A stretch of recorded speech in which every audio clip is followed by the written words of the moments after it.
Judgment Day. The end of the world. It's today, 3 hours from now. 2 hours and 53 minutes. Now, whatever your name is, get ready for the big surprise.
Judgment Day.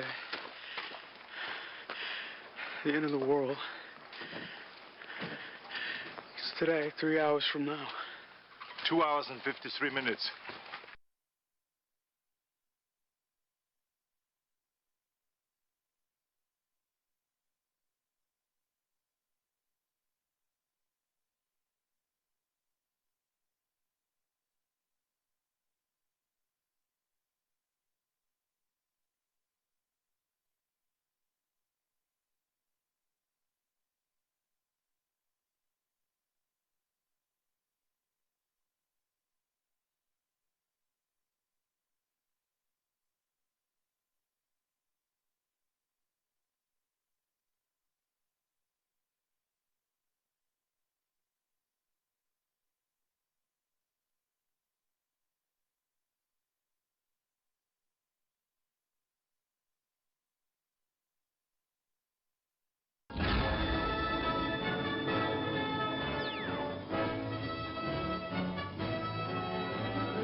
Mic check. Yo, yo, yo.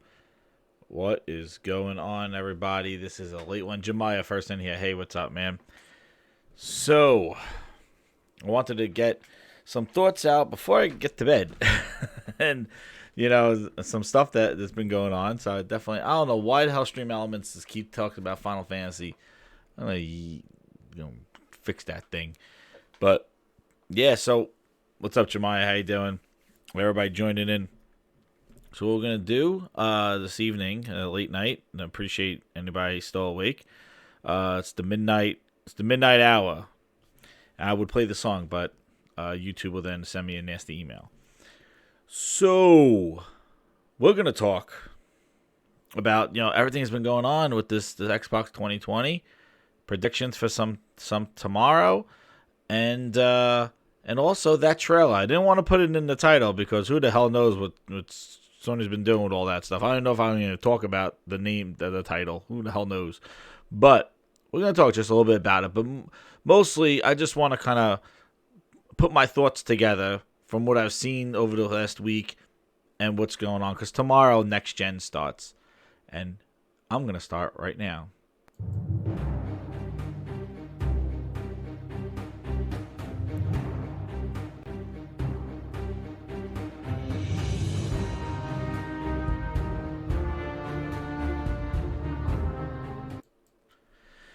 Oh yeah, it's time. Welcome, everybody. We're here. We have Arnold is in the building, telling us about Judgment Day tomorrow. Judgment Day. The end of the world. It's today, 3 hours from now. 2 hours and 53 minutes. Thanks, Arnold. Grinders After Dark, Brian V. Welcome for the Midnight Oil. Yes, the soft tones of my smooth, silky voice to make you go to sleep too. So, there we go. So, anyway, what's been going on in this past week? So, it has been a doozy of a week, and Microsoft has revealed for the Xbox that their campaign for the Series X is going to be a series of shows every month leading up to launch called Xbox 2020. I'm Barbara Walters, and this is 2020. So that's their campaign for the Series X. And it's going to start tomorrow. So tomorrow is the beginning. Let me lower my mic down a little bit. It looks like it's going in the red. So tomorrow is the beginning, right? And I'm going to go to my profile here. What's been going on? But yeah, so they announced about this 2020 thing. It's basically a rebranding or a renaming of Inside Xbox. And let me get actually to the Xbox Wire and get it from the horse's mouth, right? So I have here Xbox Wire. So it's tomorrow, and we're gonna go right to Xbox Wire because there's a lot of stuff going on. And this is the thing. Before we get into the whole, this Xbox 2020.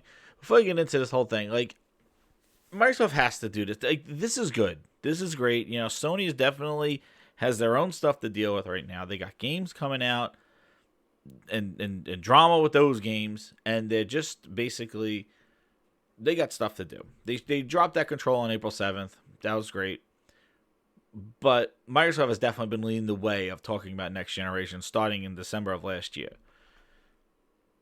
And they have not stopped. Let me see. It starts tomorrow at... They always do different times here. Let's see. Tomorrow. So it's 8 a.m. Pacific time. So that would be, what, noon or 11 o'clock Eastern Standard Time? So it's pretty early tomorrow morning. It's a morning, kind of a morning afternoon show. It's not an evening, 5, 6 o'clock. You know, it's kind of in the daytime, like early afternoon, high noon, or close to it. And it's everywhere. It's on Mixer, Twitch, Facebook, Twitter, and YouTube. And YouTube is giving you the 4K stream. What's up, Nooba Games? How you doing? So, let's go. So, basically, what they stated here is it's called Xbox 2020. And it's join us as we look into the future of Xbox, right? And there's a lot of stuff going on, definitely with the virus and things like that. And the key bullet points I'm going to mention from their website, and I'll bring it up, actually, so you don't have to stare at the... I'll move OBS this way. Just to kind of recap it, and then I'll give my... just some things. Because there's... What's said in the articles is and then the interpretations of what people... what the reality and what happens from it. It's just a little... Where's my... Hold on, where is the... Here it is. What the hell's the display? There it is. There we go. So yes, there's the article here. And the bullet points. So for 2020, their goal is to launch the Series X and Halo Infinite this holiday. All their 15 game studios are working hard on next generation games. Best developed teams around the world are working hard to have games ready to play. And for PC players, we plan on supporting the community by making all of our major releases at launch available with Game Pass for PC, which I'm currently a subscriber of. So shout out to me as part of the 10 million. Woo! And I paid $1 for it. and I got to play Gears Tactics. I've been playing Streets of Rage 4, Ori again from my trial was over, so I joined on to that. And then the introductory price is $5 a month. Might stick around a little bit PC Game Pass. Now that's some jesness or grindsness. I'm gonna finesse that system right now. I've been finessing it with my 14-day trials. And then they're also gonna expand. Oh, and of course, Flight Simulator. The hype train continues. We're expanding Project xCloud. They're going to have new updates and titles lined up for Game Pass, and they're expecting to expand xCloud and bring xCloud with Game Pass, which is the future of Xbox right here. Project xCloud and Game Pass, that is the future. And so everybody can play. And that's a lot, they say. Now, this Xbox 2020 is this rebranding of Inside Xbox. From their website, this is the new boot up screen. Here we hear the sound. Let's hear it.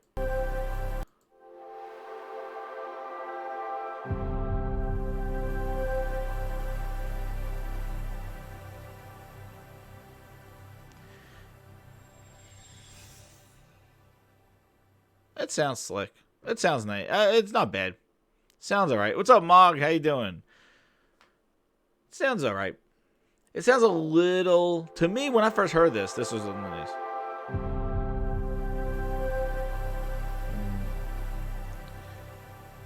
It reminds me a little bit of the 360.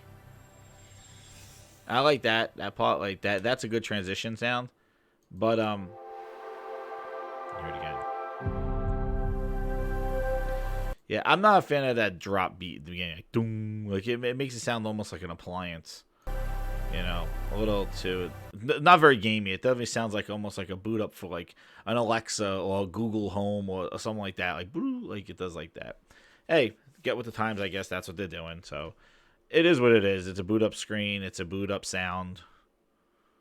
Yeah, right. It does a little bit sound like that too. You're right. Like that. It does have that airy stuff like a PlayStation had that.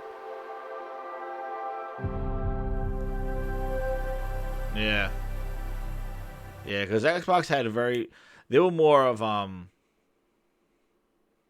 like what was the the Xbox it was the Xbox 360 one. Yeah, it was like a swoosh. But anyway, so this is the article, and they're talking about this Xbox 2020, right? And basically for the Xbox 2020 May update, well, for the May update, that's the one tomorrow, they'll focus on giving you a first look at next-gen gameplay, trailers, and sneak peeks from a wide variety of publishing partners and independent developers across the globe and industry, including Ubisoft's Valhalla, and hear from Game Craze about what they're doing to their next-gen games. So when I hear this, when I see this, there's going to be a lot of talking heads talking about SSDs and ray tracing and what they can do and what the power of the system does, and maybe a trial for a game that they'll show more of next month. And we'll be confirming games that utilize smart delivery feature, which ensures you to play the best version of the games. The thing is like reading all this stuff, it's just, there just seems to be a lot of just kind of unnecessary names for things that are really make just like, are really just kind of, we've been through it already. You know what I mean? Like they didn't like smart delivery basically existed with the Xbox One X. It's when your game got an update because it knew what system that you were on. Like if you bought the same game, let's say, example, Assassin's Creed or Gears 5. If you started that app on an OG Xbox, you would get a lower resolution and it will be on an OG Xbox. But if you started that game and booted it up on an X, it would say, oh, let's install the 4K textures, if there are 4K textures. Oh, let's have this game. This game will run better because there's more power in this machine. So utilize the power of the X. And if it's on the S, it's like, oh, have the HDR because the base console doesn't have HDR. So, like, we've been through this ever since the S and the X and the Pro have come to existence. They're called patches, and the patches make the game recognize the hardware that it's running on, and there's maybe specific features such as textures or better frame rates or resolution perks. Like, if you take MLB The Show and run it on a base PlayStation, you're not going to get the options of 4K and, frame rate or performance or those options exist because it's on the more powerful system. That's smart delivery. It's the same thing. Now, yes, it's a different term because we're going into generations. Like, now the next generation console. But again, I've said this before. I feel like the Series X, right now, what they're going through, it is to the T of how they launched the X. This is 2017 remastered. That's what we're going right through this. And it follows into the same little badge that they just showed later on, optimized for Series X. I'll show you that. We're coming to this kind of like play your old games better, or games made for everything are gonna run better on this, optimized, and it's gonna have smart delivery, and and this is exactly what it is. We'll be confirming games that utilize smart delivery, which ensures that you play the best versions on the console across generations. The games will be Xbox Series X optimized, meaning they're built to take advantage of the Series X features that make the games look and feel incredible. That means they'll probably run at the higher frame rates, including 4K resolutions up to 120 frames per second, direct storage, hardware accelerated ray tracing, and super fast load times. Like, yeah. This is what's Series X optimized. It's this stuff, the SSD, the ray tracing, direct storage. And that's what it means. Now, it doesn't mean the game is going to, and that's where you get this optimized type thing. So, we're going to talk about that. And then what they stated is in July, noticed what happened to June. In July, we have dedicated time to focus on incredible games coming from the studios. We wait yet again 2 more months now to find out what the hell some of those studios are working on. It was supposed to be a June event, but the June event's going to be something else. And then July is going to be time to focus on the game. So maybe they announce them into June and then they go into more depth in July. Number of our teams are looking to share their newest looks at gameplay, insights from development teams being optimized for the Series X, brand new game announcements. We cannot wait to share this initial look at what they have. And yeah, that's about it. That was the whole thing with this Xbox 2020 thing, and kind of the renaming of what it is. So, yeah, a lot of things in there that I gotta wait and see. I've been disappointed too many times for me to even stick my neck out there for this. As you know, it's been a bitter ride here, and it's been just, they talk a lot, talk, but they don't show.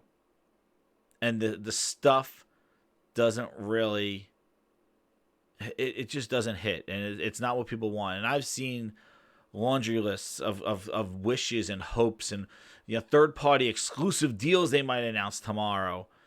And how many times have we done this? Phil's going to be on Inside Xbox. What is he going to say? Guys, I'm announcing X018, and keyboard and mouse support is coming this year to Xbox. Thanks, Phil. We got some amazing Halo news this week on Inside Xbox. What is it be? Oh my goodness. And they'll have it on the side. Halo news, Halo announcement. Like, oh my God, what is it? We're so happy to talk about. We're building an arcade cabinet for Dave & Buster's Halo Recon team, whatever the hell it is. The Halo Dave & Buster's. Not the Halo news I was looking for. And I think a lot of people weren't. And it's been too many times. And on top of that, just by reading that, because then what happens, you read that and then you see what happens, right? So just to follow that, I'm going to go to my timeline.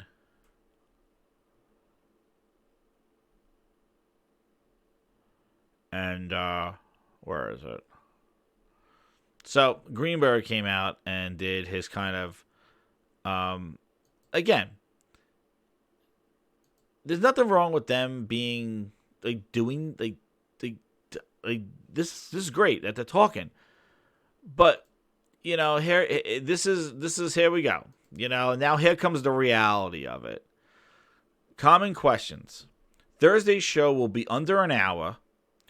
June news will be done differently than Inside Xbox show. July is the big Xbox Game Studios show. We will go around the world to see first looks and even new announcements from those teams. We'll answer more on replies. He says, if helpful, Thursday we'll have an Xbox Series X gameplay from some of our partners. Some of the partners. We know Assassin's Creed, right? Note, many of our biggest partners are working on summer timelines. So this is the start of the monthly reveals. Expect a variety of unique games with some third-party IP as well this month. So unique games, I'm expecting to see. That means passion projects and indie games, small games, the games that people are not hyped for right now. They're nice to haves, not need to haves. And Assassin's Creed, which I'm eager to see. So already, already from that hype fest of Xbox 2020 that we're seeing here, already, all right, let's start chipping away, right? Okay. And I go, unique games. Okay. So now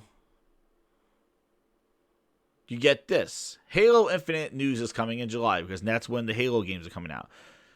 And they'll probably talk about it. I think they'll talk about it in June. And this I'm excited for, Halo 2 anniversary. But then, now we go, well, they're third party, right? The third party is going to show. Well, now we got some clarification from the guy at Assassin's Creed. Somebody's like 15, 12 minute gameplay demo. And he goes, to be clear, this is an in-game first look teaser. Not a gameplay demo. No. So, okay. And then I know this. I don't know how Shinobi 602 is, but he's like, you know, I would keep my expectations tempered. It's starting to it's it's starting to already like, and I expect after tomorrow's show, there's going to be, well, this really wasn't the show. It's coming in June is going to be that big show, and July is going to be that big.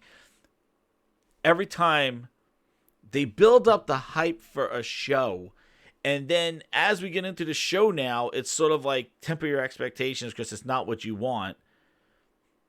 And the thing is that we've been doing this for the last 3 friggin' years.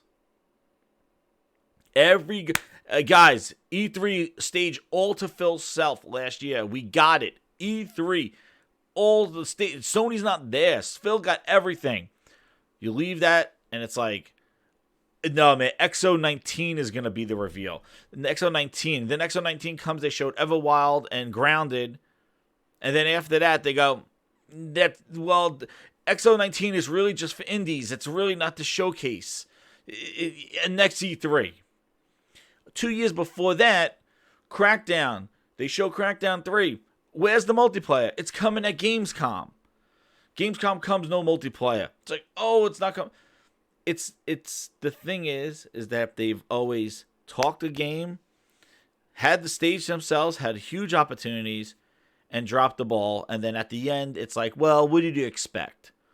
Oh, that's them. Like, this is what it is. And it's like, this is not just a few months. This is consistently whenever they have these kind of shows. When Phil went on stage in December and just dropped the stuff, that was great. That was a surprise.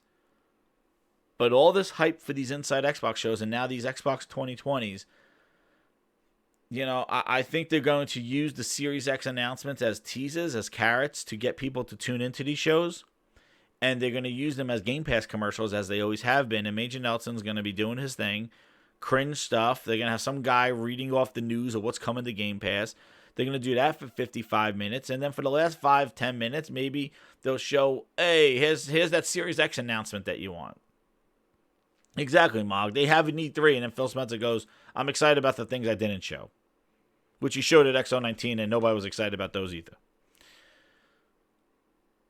My expectation tomorrow is that it's going to be a typical Inside Xbox.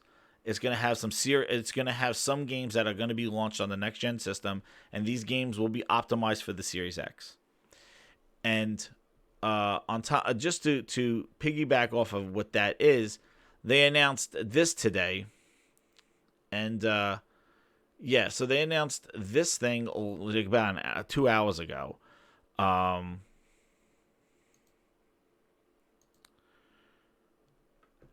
This logo, optimized for Series X. Looks like a college logo, something like that. I don't know. It looks a little weird, but optimized for Series X.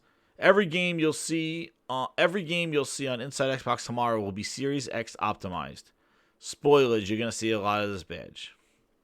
Which means a lot of people are going to be announcing their games tomorrow for third-party games that might be coming sequels. So it's going to be exciting to see what's coming for third-party for next generation. So maybe some of the launch lineups.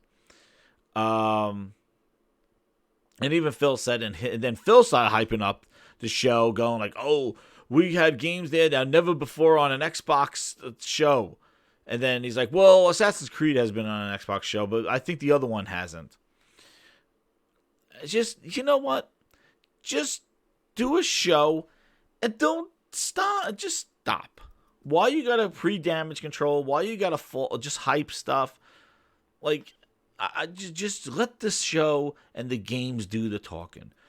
You know, just because all this other stuff, it's people read into it too much. And people get overhyped and think, you're going to have Banjo coming swinging out tomorrow. We've been through this before. And I'm just tired of waiting. You don't have time. Like, you got to start showing everything. Like, now we've got to wait till July to see what these studios are working on. We've been wondering what Microsoft was working on before they even announced they bought these friggin' studios. Then they go buy the studios, and that gives them a 2-year buffer to figure out what the hell they're making. And then when we see what they're making, Bleeding Edge, Grounded, well, that's the B team. Okay, well, the A team is coming.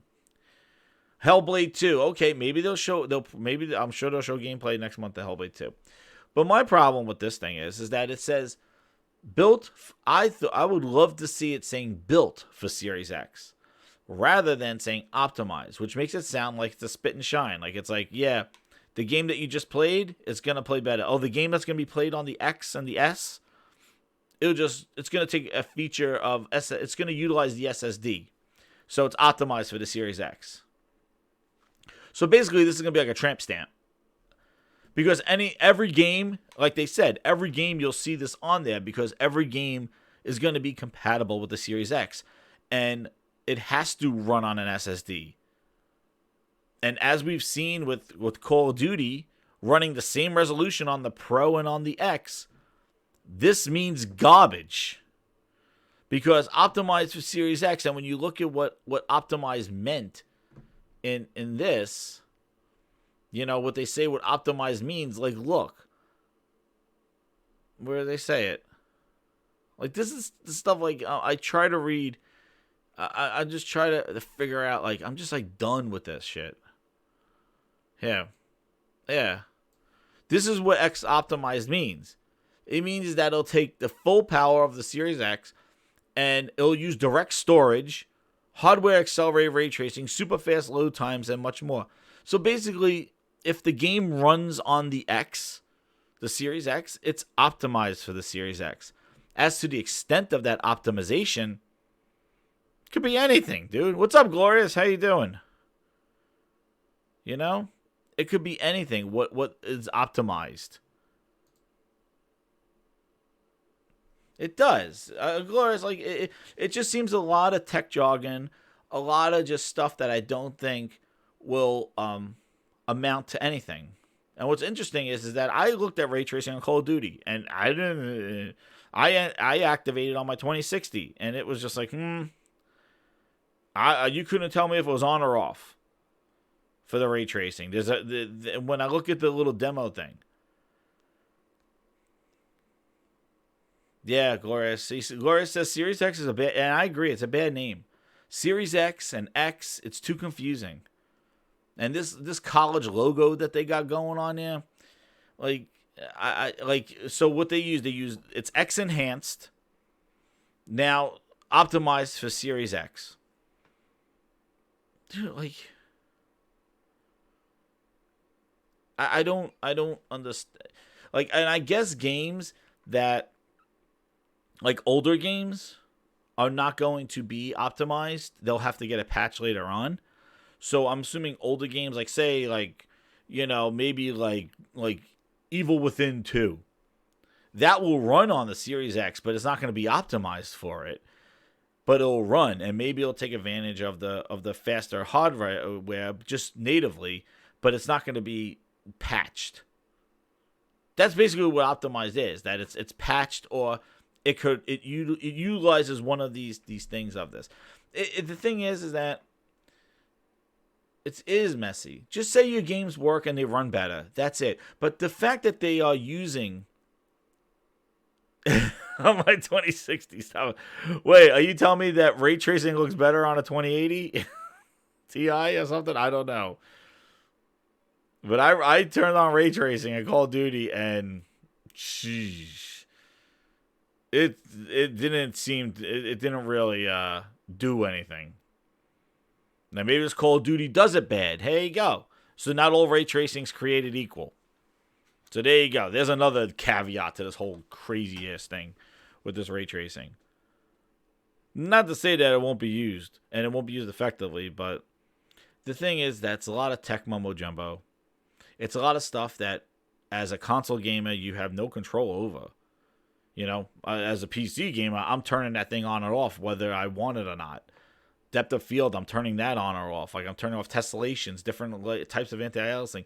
You have the world at your hands to turn on and turn off effects and features at your will, and utilize your 6 to 8 gigabytes of graphics power and CPU power, and you have control of it all. Example, Modern Warfare 2 runs the same resolution as the X and the Pro. So we're here. There's all overhead. Like, what? Let me see. Where are they? Digital Foundry. And the reason why I bring this up is because I feel like people think this is going to change, and I just don't see where there is evidence or hope that this is going to change at all, or this is going to be anything different, without having next-gen exclusive games. It really does take a lot of the wind and the excitement out of owning a next-generation console. You know, it does. Like, to know that there is no game coming from them that is going to be only on and only able to be built on the Series X in the next coming years is definitely disheartening, and really does not make you want to run out and go buy one. And they don't care, obviously. You know? But here we go. Listen. Not as flat rate. Great looking picture, and with HDR support included too. Switching over to the base model, predictably it's not. This is. Here we go. 1620p. I think is a shame. There's a sense, as you'll see, evidence of any tangible upgrade. So really, it's the exact same figure as the PS. Yeah, wait a second. Here we go. Back here. Axis. It's, as far as I've tested, completely fixed to that figure too, with no drops under during load. So yes, we have an upgrade in visual quality here, though really it's the exact same figure as the PS4 Pro version. Despite a gap in GPU power, 4.2 teraflops versus 6, there's no evidence of any tangible upgrade over the rivaling Sony machine, which I think is a shame.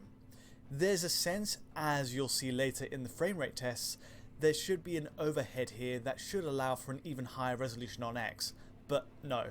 1620p will certainly take it, and the anti-aliasing, likely a post method as we see on PC, absolutely covers the lasting edges before it's scaled to 4K.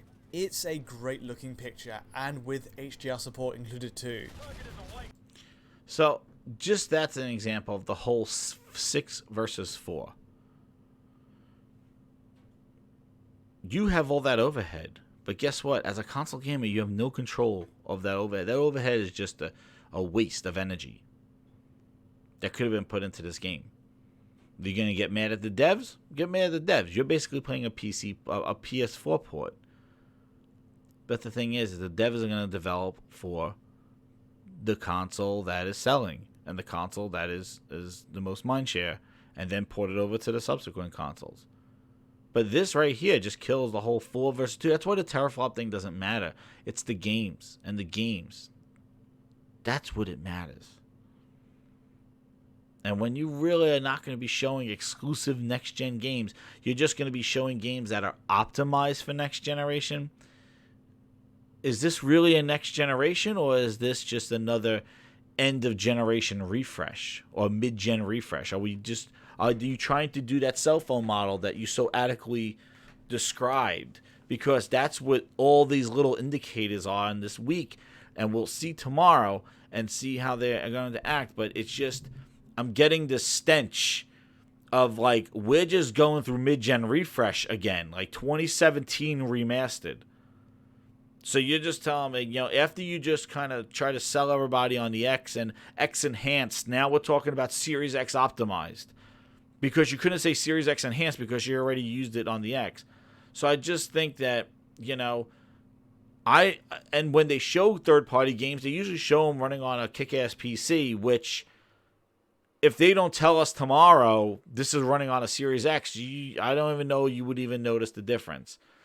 Hoping I'm wrong. But scalability, people say. It's just Microsoft's approach to this right now. They're doing a lot of talking, but they're talking like how a cell phone company talks. Like Samsung's showing off the S10. Oh, the S20's coming. It has a couple of tweaks here and there. Your stuff runs better. Our camera's a little bit better. Oh, we have this little feature. We do these little AR emojis now. And here's the S20. Go buy it now. Oh, and here comes the S21. Oh, here it comes. It has 3 cameras now on it. And it's a faster processor using the new, and we're going to add 5G into it. So, it's basically just tweaks. It's just tweaks and just modifications. And you're just paying the same stuff.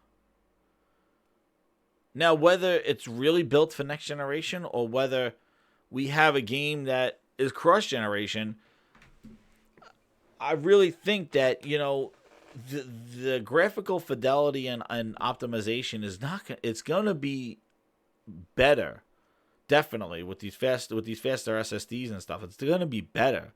I know this from playing off an SSD. Like, the load times are ridiculously fast, but I know it's not just load times. It could be how games are made. However, the thing is that the visuals are not going to be they're not going to be that much different. I can't. You run these games on high-end PCs and you run them on consoles. Yeah, there's differences if you zoom in or if you look at the grass or look at reflections, look at textures, stuff like that. And is that what tomorrow is going to be? I don't know. I'm really, eager to see what it is, but it just seems like all day since they announced that thing, it's been consistent. From the fans, it's been hype. But then everybody else is tempering expectations, going, this is just a sneak peek.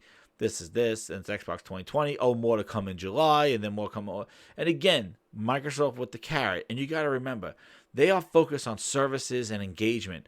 They got to keep you engaged. They got to keep you subscribed. This is something that the other console manufacturers do not really have to rely on so much because although they have services, they're not all balls deep into services as Microsoft has. They took all their first party, their Xbox Live, their PC experience, and they thrown it all into a slapped on subscription for $15 a month. Go. And since they're in that, Microsoft has a vested interest to engage. They need these monthly updates. They need these Inside Xboxes or Xbox 2020s because they got to keep the carrot and keep you going. Subscribe. Like, hey, this is what's coming this month. This is what's coming next month. They don't want you to forget because they want you to keep renewing or keep engaged and not cancel their service because it's a month-to-month service unless you did a longer one. Whereas the other companies, they could delay games. They could delay games. They could just sell you a game because people will buy that game. Last of Us, push it out. Whenever it comes out, it's going to sell bangers. It's going to sell ridiculous. They know that.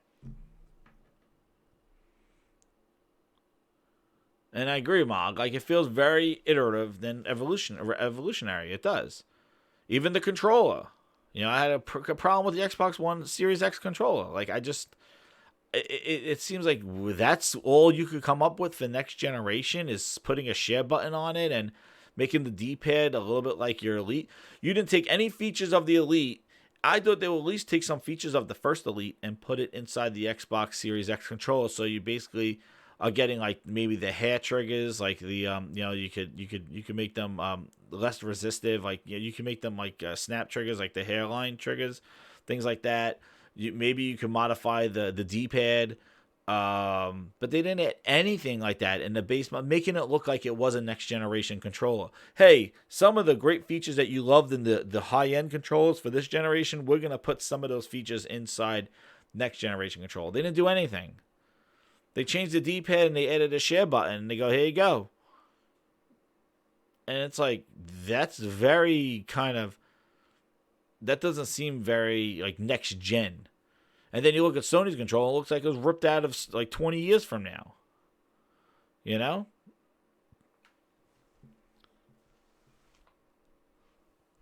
Kev back here, he says, if the PS5 has a lot of exclusives the first year of launch, the narrow is going to flip on Microsoft. I know. And Kev, that's and Glorious War, that's what like I got Glorious Kev and Glorious War. It's like the glorious tag team. Yes, the Floyd. Yeah, PSVR is getting Vader Immortal. Holy crap. That thing I saw that thing sold out so many times at Best Buy. Like, people were buying the hell out of that shit. That Vader Immortal looks so cool. That lightsaber thing. And yeah, and Sony got the PSVR too. They got that thing too as kind of a next generation thing. But their controller looked like it got ripped out of the future, right? And then hearing like this whole Series X and talking about all this power and all this headroom and all this stuff, we've seen 3 years of what extra power has done. Has it done much? Not much. Has Xbox been like flying off shelves? No. You know what I mean? Like, it hasn't really changed pretty much anything. I think it's funny here, this thing, and I don't know how real this is, but like, you could see, and if this is not right, I think this is taken from VG charts. Take it like whatever it is, but I am sure that there is some truth to this, in the fact that not even the numbers, I don't give a shit about the numbers, but the trend. The PlayStation and the Switch are on an upward trend, and they always have been. The Xbox has been on a very slow one and like almost like flatline the last couple of years. I remember right here, in 2017, nobody was buying the Series, the X, the S, because they were waiting for the X. The X comes out, the X didn't move the needle that much. But this is when your line is not going up, you're at the liberty to be transparent because you have nothing else to hide. You're swinging the haymakers right now to even try to get a bump. And again, I'm not saying that these numbers are real. This is facts. I'm just saying that it's common sense to know that the PlayStation, and I'm sure the PlayStation's flattened out a little bit too, and the Switch has just shot up crazy. But Xbox has been, just from NPD reports and the rankings of it, it has not been moving the needle. And the power of the X hasn't really done, the hype for the X was ridiculous in 2017. And it really didn't amount to, hey, what's up, Salty? Salty's up. I got a lot the late nighters. But, like, there's a reason why they're talking so much. Because they need to talk so much. Because they got to keep people interested and hang on to those people. But when you have sales and when you have consoles that is on the upswing, you don't want to announce something that's going to make that flatline or that drop. You want to just string that along, ride that uptrend as much as you can, and then when it comes time, when you start seeing it flat off, then you announce it. Microsoft's been flat, so they had announced whatever they had announced. You know? Exactly, Mr. Modern. Welcome. And then when you have games like The Last of Us and even Ghost for that reason, there's no reason for you to jump on and be like, hey, PlayStation 5, here's all the features and makes the PlayStation 4 look like crap. Go get your PlayStation 5, pre-order it now. The power, it just makes it's 7 times powerful than the PlayStation 4, and it makes you look at your console going, oh man, I can't wait to get the new one. And but here's some brand new games for your old console. Oh, I'm just gonna wait and get that when the new one comes out. And now people either wait on the game or not pick up a PlayStation at the end of a generation to play that game. And you could get them in their ecosystem. There's potential to get them in the ecosystem, and there's also a potential to sell the game. And people might wait and say, I'm not buying that game. I'm waiting for it to release on the PlayStation. I'm going to wait to play it on PlayStation 5. That's the conundrum that Sony has. Nintendo's in its own thing. So everybody going, well, Sony's quiet. Sony's afraid. Microsoft had to get in front of this thing because Microsoft doesn't believe in generations. They don't believe in generations. Microsoft is following a cell phone model. You got the X, now you get Series X. You get and I think they are going to put a huge, if this June event, so they're announcing this thing that the June event's going to be different. If this June event is used to talk about the Lockhart, I think that is a boo-boo and a big black eye to the whole narrative. Because I think Microsoft has a very clear messaging. They got the console, blah, blah, blah, blah. They know, here's the console, here's the power, here's Hellblade. We got games, we got studios. We're going to do this 2020 because we're so, like, transparent. And I got to talk about that. But we're so, like, visionary and all this other shit. It was so powerful. And then to drop a dud going like, boom. Oh, and here's Lockhart. Yeah, it's weaker than this one. This is our value console. Like, how do you drop a value console before you drop the big console? You know what I mean? Even when they release phones, they don't go like, well, here is the S10, and here's the S10e, which is basically, a dumbing down version of our premium phone. No, they sell a shit ton of those S10s, and then a month or two later, they drop the S10e, which is the budget one. So if you couldn't get it, and you see all your friends have it, and you can't afford it, here's the E for you guys, if you don't care too much. They don't do that. That's what they do. Like, they don't, before the S10 launches, or the S20 launches, they don't go, well, the S1020 is going to launch, the S20 is going to launch in November, but you know what, before that launches, I want to talk about our budget phone that's going to come out alongside the S20. It's the SE. Well, first off, you just basically cannibalized most of your sales for the for the high end one because people can probably buy the low end one where there's two options. Remember, options, right? So I think by them talking in June about a Lockhart, I don't think it's the right time to talk about it. I say you let that Series X get launched, and then after the Series X gets launched, you want to come on January 2021 and talk about Lockhart, fine. But I think by introducing a weaker console that has better specs and trying to sell people on two different console specs, it's going to confuse the market, and I think it's going to just basically just make people not, like, just kind of go, well, I don't know what to buy, so I'm not going to buy any of it.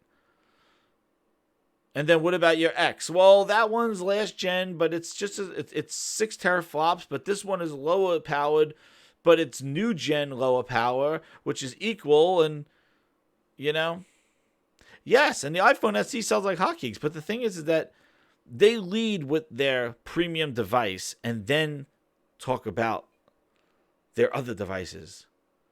You know what I mean? That they don't have an iPhone 20 showcase, and during that iPhone 20 showcase, they're talking about the iPhone 20 minus. You know, oh, well, because everybody's gonna be like, well, yeah, that's too much money for me. Give me the budget one. Well, guess what? When a budget one doesn't exist, it's either all or nothing, and you might get people to buy the more expensive one. Then once that expensive one goes, then you talk about the budget one. Like, you ride the hype of the most powerful, breaking barriers, technological piece of hardware. You let that go out there. You let that hype train run. Then when that hype train just says, hey, you know what? We missed out on some customers because it's too expensive. Then you slip in the back door with the cheaper one. And now you get the people that couldn't get on that hype train. But meanwhile, in that aspect, you actually got some people who were probably debating about getting that more expensive one, and they turned out to be buying the more expensive one because there was no other option out there. You don't want to release too many options, you know? And I think I think they should do it. Now, maybe they find a better way of marketing it and it makes sense, and they say goodbye to the X, and this is the X replacement, and maybe they have good messaging and marketing with it. I just think if you're writing this right now, you're writing this most powerful console, and Sony's dropping its console, and you don't talk about any of that stuff. You know, you hold that in your back pocket for when after these consoles launch. Yeah, Mr. Modern, like if they basically like go, hey, is this gonna be you know, yeah, it's a different market. Oh, grandmas and aunties buy the iPhone. Yeah, that's right. So we'll get those grandmas buying those Lockharts for their house to heat up their house, maybe. You know, but you know what? Hey, I'm just talking about from my aspect of like doing a marketing thing. Like, hey, you know what? Maybe if they're targeting different people. Yo, Callie, what's up? Yo, anybody, go subscribe to Callie. He is at 199. I hope you hit your 200 subscribers, Callie. He needs one more subscriber. Go over to Callie's channel and subscribe. He needs one. Get him to the 200. If he hasn't gotten already, get him to 201 and 202. Go subscribe to Callie. He's been there since day one. He's one of the OG grinders from day one to Callie Rex. Thanks for coming out, man. I know it's late. I don't know where you guys are from, but it's late. But you know, so like that's just my aspect of marketing. I say you milk it all down. Yeah, right, Mog. They can't really dismiss the X. You're right. They can't really dismiss the X because they got and everybody hit that like button while I'm doing shout outs. Hit that like button and share it out. We get some more grinders burning the midnight oil, or when they wake up tomorrow morning they can hear me. But yeah, hit that like button and share it out. See if we wake up any more grinders. But you're right. They need to have the Cyberpunk console. Yeah. Oh, there you go. Cali. He's in California. Oh, so it's not that late. It's not that late over there. You're good. But yeah. So like they need to push out the X too. That they can't just dismiss the X saying we're done because they do have that one coming out in June. So yeah, that's what I mean. Like if that June event is Lockhart, I just think I don't think it is. But people might say, like, if he announces another... you know that he's been gone for the last 3 to 4... Every E3, I think, since 2007, since he announced the S, I think every E3, a console has been mentioned. Even the one where he's like, oh, and talking about our future, we're working on a next-gen console. He always mentioned that they're working on a console, and they used... they announced the S... Then the next year they announced the X. Then the year after that he says we're not done. We're still working on next-gen hardware. The team's working. Then the following year after that, or 2018, he said that we're working on Project Scarlet. Well, 2019 they're working on Project Scarlet. 2018 he says we're working on hardware. That's when they announced the studios in 2018. And then he goes at the end, we're working on next-gen hardware. So, a new console confirmed, right? And then 2019 is when he teased the Xbox Scarlet. And And yeah. So like every year for the last 5 years, the 4 years, they've been since 2016, they've been talking since the S. The 2016, right? They've been talking consoles at E3. So who knows? They might do it at the June event. But for tomorrow, I think we're gonna get a typical, like Major Nelson talking about Game Pass. There's gonna be Game Pass stuff in there. I think there's gonna be a lot of talk from developers about why you should get the Series X because of the what ray tracing is allowing them to do, and the SSD and the custom architecture and those external little hard drives, and how streamlined it is, and how whisper quiet it is, and uncompressed pixels. We can get a lot of all that stuff, and then gonna probably sprinkle in some gameplay and have some announcements of next gen of third party games that are gonna run on next gen games on the system. And they're probably going to be multiplied. Maybe he has some exclusives. That will be a surprise if there's an exclusive that they got. But they're not going to be grabbing, Cyberpunk timed exclusive, the next Ubisoft game time exclusive. But maybe they get some like random studio that gets them an exclusive that's going to be a Series X first. I don't know. These are the hopeful things that if they give you a reason to go out and get one of these things. But if everything that they're going to show is going to be, and it's going to be on everything, even their first party, like it's just like whatever avenue, whatever option or whatever path you whatever path you go down, it's like you really, really, really got to want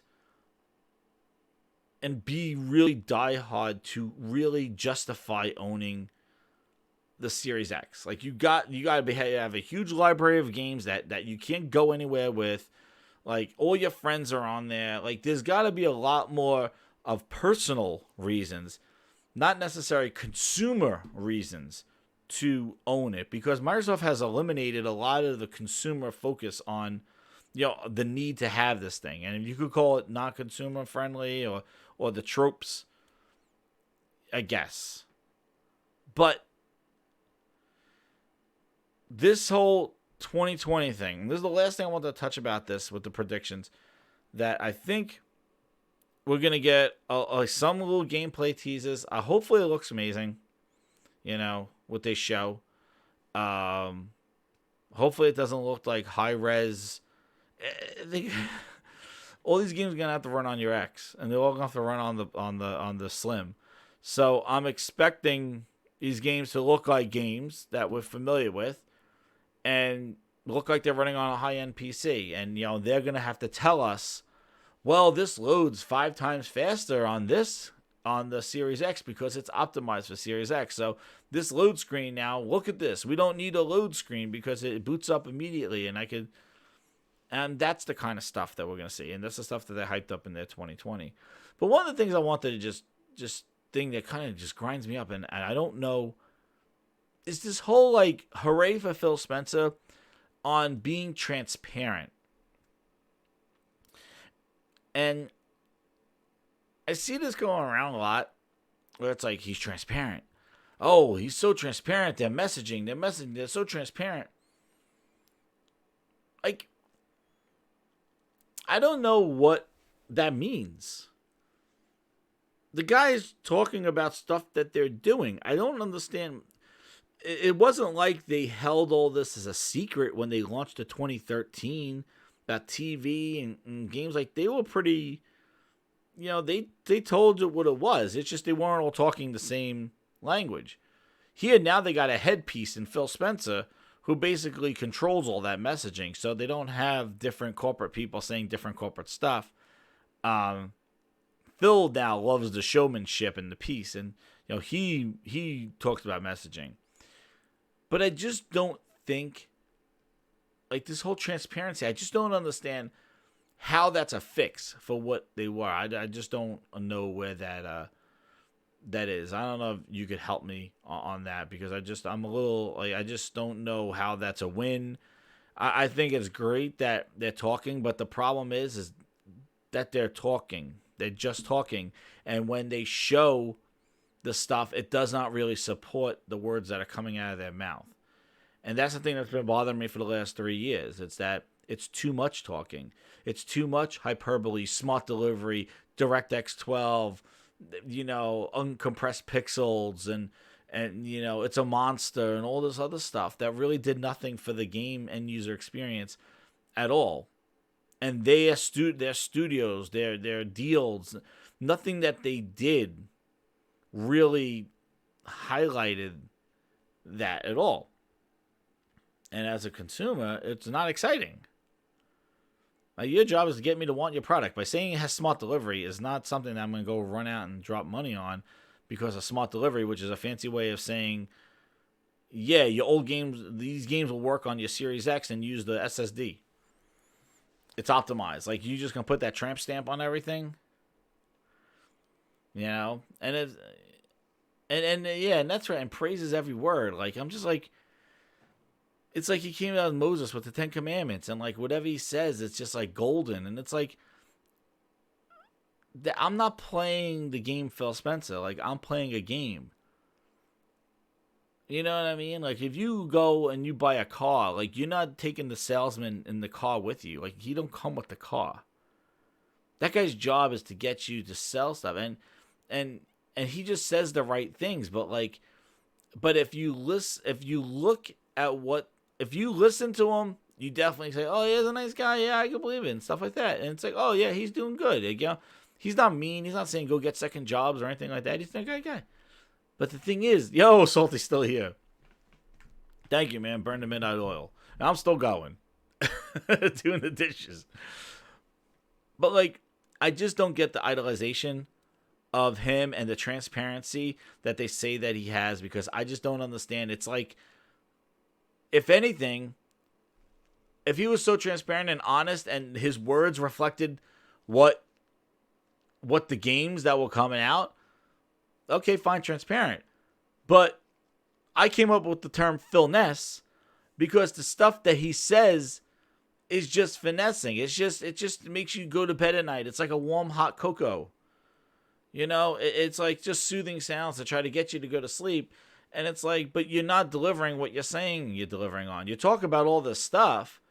Oh, I'm really excited to show games. Guess what? Let's look at some of these games they show tomorrow, because he said this so many times before. The biggest E3, we're going big. Look at that list. And I'm not falling for it, man. I'm not going to look at this Xbox 2020 and they do the 2020 because, hey, guess what? We have perfect vision. That's what that 2020 means. We have Xbox 2020. That means perfect vision. We got a plan. That's basically what they're trying to do. Like, they're trying to create a campaign that this time around they have a clear vision, whereas when they launched the Xbox One, their vision was not on the same page. And they're trying to use this as like, we learned our lesson.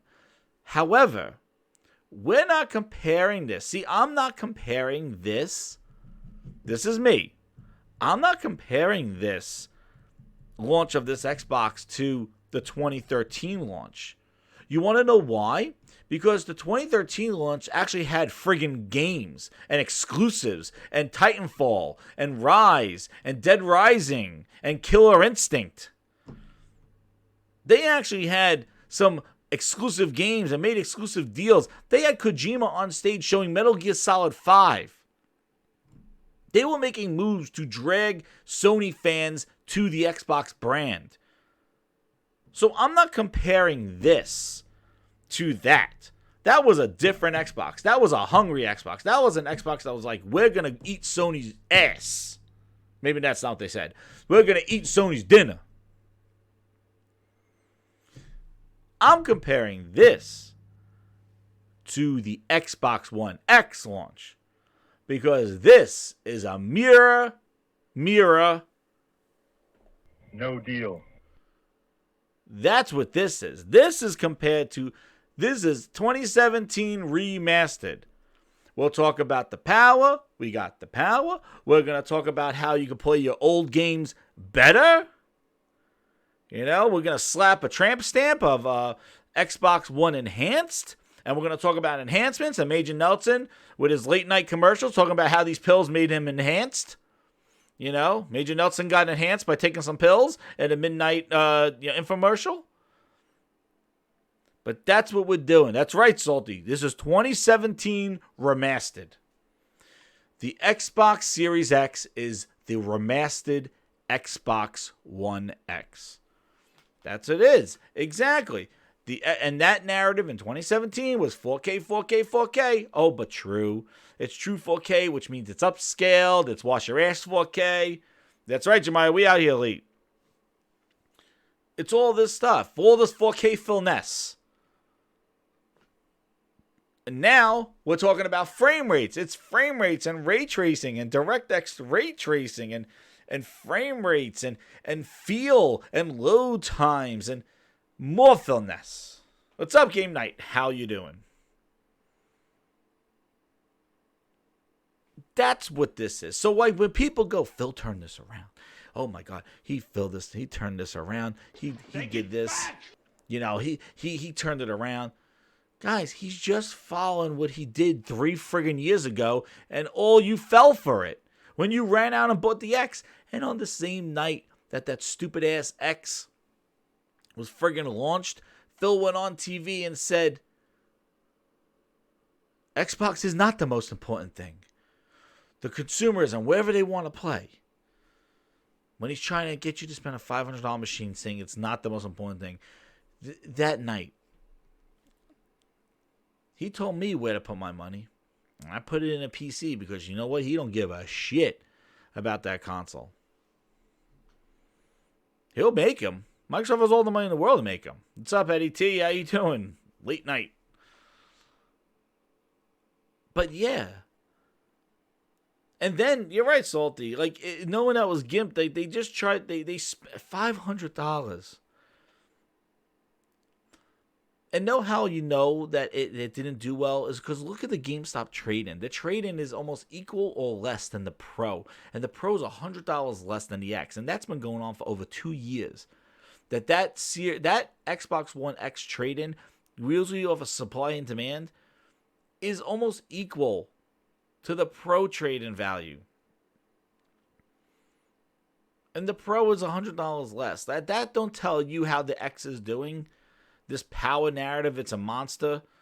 And the S that year in 2017, the S didn't sell because everybody was waiting for the X. Well, when the X came out, X didn't even win NPDs. It came in second for 2 months, and then it was done.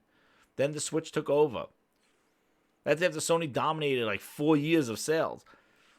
The thing is that the X didn't move the needle. So what are we doing differently now that it's going to change? Not making next-gen exclusive games to utilize the power of the next generation? That's a problem because that's what you didn't do with the X. And now you're going to lead off with third-party tomorrow and show a bunch of games running on all systems but having the tramp stamp of Series X optimized. And that's supposed to get people all hot and bothered. You came up with a marketing stamp. You came up with a marketing stamp to say, hey, this is optimized for the... Thanks. So it uses one of the features of the Series X. Like, I don't need a tramp stamp to show me that this game is a next-generation game, right? I shouldn't need a tramp stamp to see that. And the fact that they came up with a tramp stamp like that makes me think what we're going to see is going to be indecisive. Is going to be not very comparable. It's going to be too comparable. I mean, it's getting late. Too comparable between the two of them. I got things like, oh, okay. And then they're going to show it running. You're going to look and go, yeah, that looks nice. Oh, wow, that looks like a great game. That looks like a great game. And then you say, oh, this is running on the Series X. Like, oh, really? It is? And then you'll have a talking head go, well, with the Series X, we actually had the SSD allows the game to load in and stream the this, like, and have them explain it and with words of how amazing this is. But the visual, like what you see, you're not going to be like, oh my God, that's a Series X game. And the fact that they have to do the tramp stamps lets you know that, hey, I got to see that stamp for me to know that this game is going to work. I should see something different. Or, hey, I should be satisfied with my Series X purchase. And I'm sure, to take this with another thing, I'm sure Sony will have something similar. You know, their games will be cross-gen and they'll be PlayStation 5 enhanced, or, you know, they got their line. What they got? They got the PlayStation 4 enhancements, or what the hell they say? They got, what does it say? It says, oh yeah, PlayStation 4, PS4 Pro enhanced, right? They got it too. Everybody got enhancements.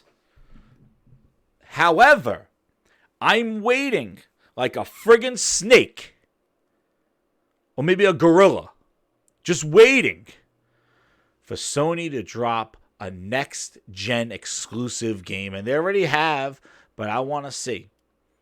Because that breaks. That shows you who's in what corner. If Sony comes out and goes Horizon 2 only on PlayStation 5, or this game only on PlayStation 5, from their first party, it breaks the thing. Now, if Sony doesn't do it, and they're making crush-gen games and saying, hey, you know, runs on a 4, runs onto this, because they don't want to abandon their install base, then, you know, we're in for a bunch of enhancements for the next 2 years, and basically we're 2017, 2016 remastered again. We're getting the current games just running better. And maybe that's what our future is. Maybe that's what next generation is. The games that we know to play run better. But there is that hope. There's a little sliver of hope that Sony drops PlayStation 5 only games that look incredible. Because look at the PlayStation 4 games that they released. That Last of Us 2 trailer. Holy crap. My goodness. Like, that game, look at the animations. Just the graphics. Like, if they would have showed that as a next-gen game, I would be like, oh, wow. I can't believe that's running on a PlayStation. With the emotions, the facial expressions. Like, that's that's next gen shit right there. And that's going to be on the device that's right under your TV right now. That's crazy. And then you tell me the most powerful console in the world got Battletoads and Grounded? Come on.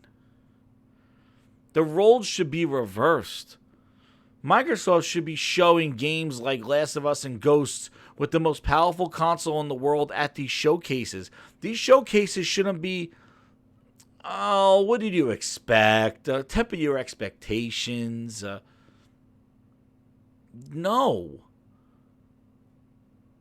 The system that's supposedly weaker is showing games that look incredible. And the system that has the most power and is touting more power for next generation is showing cartoony games.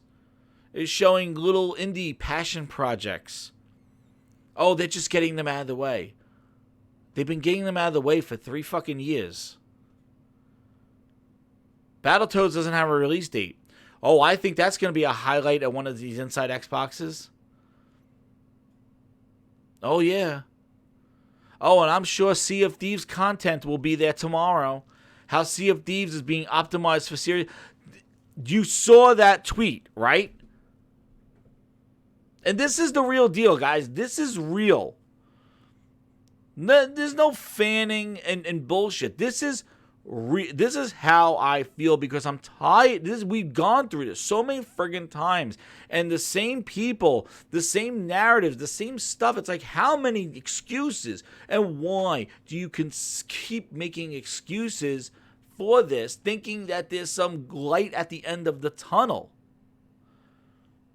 Now, I can't say don't like what you like, don't like something. But you got to acknowledge that this has become a habit, and temper your expectations, and that's fine. But then how the hell do we hold Phil Spencer on a pedestal and be like he's the messiah of Xbox? when everything that's been under his regime has been mediocre at best. And what he considers a game, a great game, is not what a lot of us that played on Xbox for all these friggin' years consider a game. Yo, Guys Code, what's up? Yeah, Valhalla gameplay. I want to see it. Now, what they said, though, is that it's not going to be a 12-minute demo. It's going to be a teaser of the gameplay. Dude, I'm teasers and gameplay. You want to know what would have been best?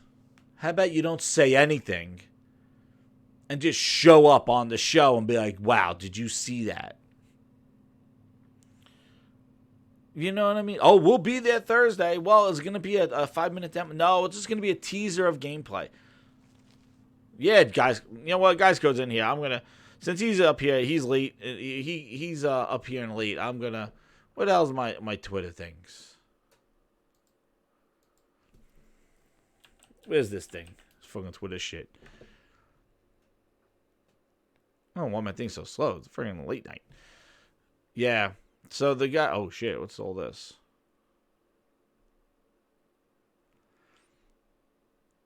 Yeah. Where did he say it? He said it right here. He goes, the guy... Yeah. So somebody's like, hey, it's not going to be a 5-minute demo, and, yeah. This is shout out to Guys Code. He came in. He came in a little late. I just wanted to show this to him. So this is the guy. To be clear, it's an in-game first look teaser. I don't think he even said gameplay. Not a gameplay demo. Shit, now that I've read this, I'm like, holy shit, they're going to go in-game first look teaser. I'm going to tell you, it's going to be a friggin'... Oh my God, this is so inside Xbox, man. They're going to do a goddamn video package, and they're going to have him interviewed. They're going to... Oh, man, I'm hoping. Teases. I know. Teases. Smilegate! You remember them? Take it back! You son of a bitch. I can't wait to see what Smilegate's working on. That free-to-play game. I can't wait. We don't have a release date for that either. Right, guys? Code that one goddamn job, right? It's an in-game in-game teaser. You know? And when they come out and they say, we hear you. For 3 goddamn years, people have been saying, Microsoft, what are you making? What are you making? And you just can't answer that question. And when you answer that question, it's like, that's the B team. That's the B team. No, that is the team. This is Microsoft. Like, this is it. Game Pass subscriptions, 10 million. Dude, they got 10 million and their revenue had went 1%. You want to know why? Because they're counting people that are not paying.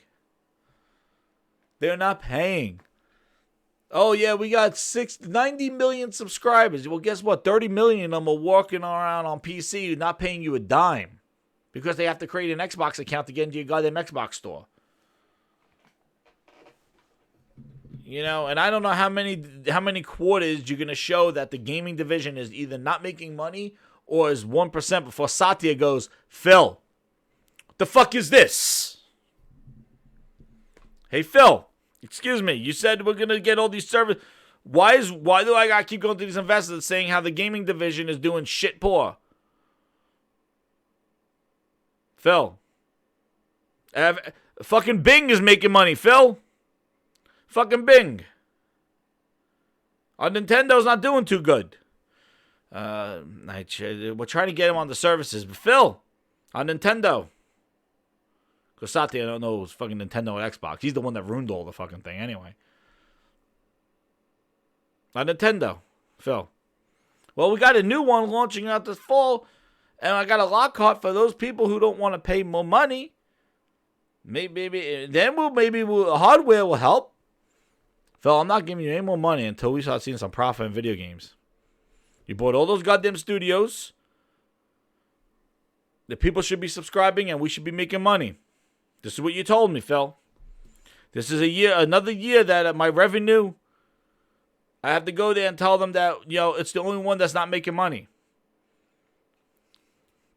And then I got to go and damage control and say, yeah, we got 10 million subscribers. I don't talk numbers, Phil. But I got to talk numbers to compensate for you not making money. I got to go out there, put my ass on the line and say we got 10 million subscribers when I know half of those people got that subscription from a box of fucking Pop-Tarts, Phil. They ate a box of fucking Pop-Tarts and they got a subscription to play our fucking Gears of War that cost us $5 billion. All right? Little Timmy bought a box of cereal with Master Chief on it and got to play Gears of War while eating fucking marshmallows. So I gotta go put my dick out on the line and talk about 10 million. I know half of that fucking 5 million, those people eating Pop-Tarts and Oreos. Oh, wait, Satya, it's coming. It's coming. Okay. Satya gotta wait to E3 too, motherfucker. You gotta wait to E3. They get fat! Don't do that. So Satya's waiting too. But how many times, guys, how many quarters are we gonna go? It's not profitable. Not making revenue. We're not making revenue. Yeah, Ninja. Holy shit. I wonder who's the Fallout person for that Ninja and Shroud, all that shit to mix it. Holy shit. That person's in a corner somewhere getting fucking ass whooped. Damn. I don't know what that person is. Whoever said that was a good idea, they're shitting themselves right now. Like, hey, you know what? Let's fire everybody who makes original content for Mixer. The people who are passionate, the Passion Project people. Get rid of all of them. And let's go dump a box of money over at Ninja and get them to come over from Twitch. Ninja says, hell yeah. Fucking Shroud goes, give me some of that piece. He comes over. 2 dudes. You got 2 dudes. They brought over a few thousand people. Ybarra left. Mixer got 2 more years. Mixer's gone. All right. They'll be telling you, just like Groove Music, go listen to Spotify. Mixer will be like, hey, guys, we partner with Facebook. Holy shit. All you Mixer people, please go to Facebook. I think it'll be wonderful Facebook streaming. Mixer is no more. All the accounts will be called Facebook accounts. And, yeah. And you know Mixer's doing bullshit because they got to stream their own events on goddamn Twitch. They can't just keep it Mixer, and they got to put it on Mixer and YouTube. And that's the thing. I thought Amazon and Google are the competition. Why would you be putting your content, on Twitch and on YouTube when you got your own showcase of Mixer? Why would you take your exclusive reveals of your console and put it on the YouTubes? Who Google's your competitor, right? And Amazon on Twitch, they're your competitor, right? But you got your own platform. Why don't you just keep it on Mixer? You want to know why? Because nobody will goddamn watch it. That's why. And that's their problem. I know, Balto's shit, man. I feel like I showed him the floss. No deal. That's right. I feel like I showed him the floss. But, how much longer? And I hope I'm wrong, because guess what, guys? If I'm wrong, and tomorrow's a banger, and they shock the world with the graphics of the Series X and the stamp of approval, and Major Nelson's not doing interviews and white glove washing asses, what happens? I take an L? But who gives a shit? I'm not reporting fact. I'm reporting my emotions on how I'm reacting to this bullshit. And that's what it's been. Bullshit. And if they surprise me, call me. I'm happy. And woo, and I'll buy it. I have no problems. I'm not like some other fans and people like, I'm never going to spend a dime on Sony. I will never pay a gift. So I have to buy everything used from Sony because I'll never give them my money. All right. No. I'm a consumer. If you show me something that I would like to buy and I find value in it and I believe that it's going to be supported and is going to give me different experiences than what I already have, sign me up. I'll pay for it. But if you go show me something and then you tell me on the back end it's an option, here's some exclusives for the PC that you're not going to get. It might come. Where's Gears Tactics release date? I don't know. Sometime this year. Oh, okay. Thanks. Like, you got a gaming console. You don't put the games that you make there first. Oh, but it's a PC experience. Okay, well, where's the console experience? So what's the console exclusive? Is that Halo Infinite? Oh, no. Was it Gears 5? Oh, no. Smilegate. Oh, shit. Yeah, we get a free-to-play bullshit Smilegate that Phil found in the dumps of Korea. Phil went to go take a shit, and he went to go get they go, whoa, what's this? Smilegate. What's this game? Oh, that's trash. We're going to throw that shit out. He goes, I want it in Game Pass. Oh, free-to-play shit. I don't have to put it in Game Pass. Put it on my services. Oh, we'll get some Xbox Live subscribers out of it because they have to pay for free-to-play games. Give me that. Take it out of the garbage. Let's go. I'm tired of dumpster diving. When you're selling a premium product and now you're trying to sell us another premium product, it's like opening up a fancy restaurant and serving shit. Oh, but you got that big fountain in the front and flames coming out of it. Wow, very impressive. But when you go inside, the food tastes like shit. You're like, what the hell? Oh, but did you notice a flaming fountain in the front? Yeah, that's great. Is that what all the money went? Because the food tastes like shit. Oh, sorry.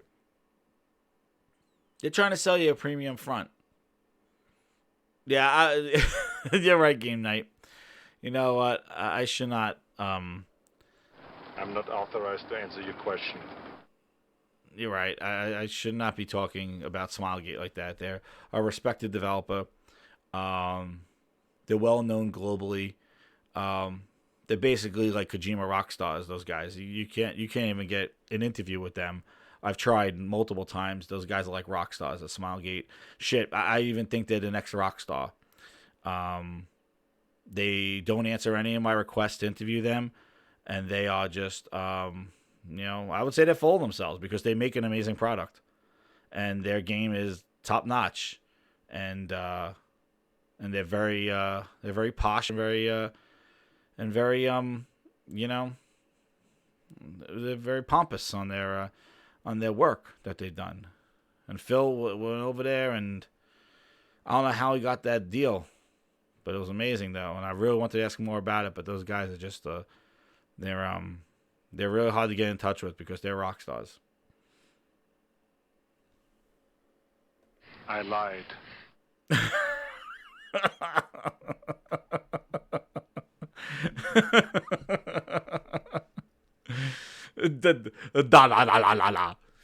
I want Dahlia Studios has to be like, I want Arnold to promote that game.